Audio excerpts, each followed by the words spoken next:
Sir, ano po yung ibig sabihin ng drug max sa reel and rod? Baguhan lang po para maintindihan ko. Salamat. God bless. God bless din sa iyo, idol.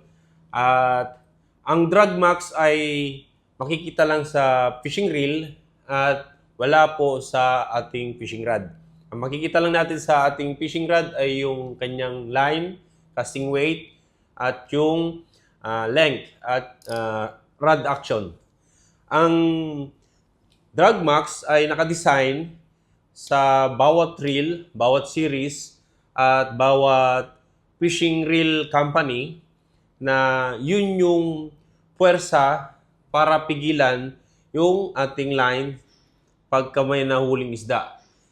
Halimbawa na lang itong aking hawak na reel. So, ang maximum drag ay pagka isinagad mo na itong iyong drag system. So, ito na po yung kanyang maximum drag. Dahil nakasagad na yung ating drag knob. At ito na yung kanyang maximum drag. Yun yung puwersa or nakadesign sa bawat reel para pigilan yung line. At mahalaga na alamin natin yung mga maximum drag ng ating fishing reel para dun din natin ma-estimate kung nakahuli tayo ng isda ay ma-estimate natin gaano ba kalaki yung ating iaangat o yung ating nahuling isda.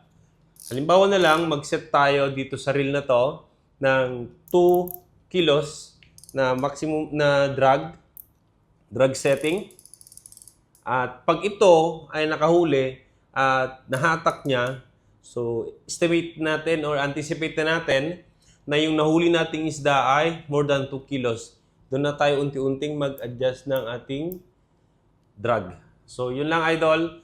At kung nakukulangan kayo at kung meron kayong gustong idagdag regarding sa maximum drag na tinatanong ng ating kasama, ay pwede kayong magdagdag sa comment section sa video na to.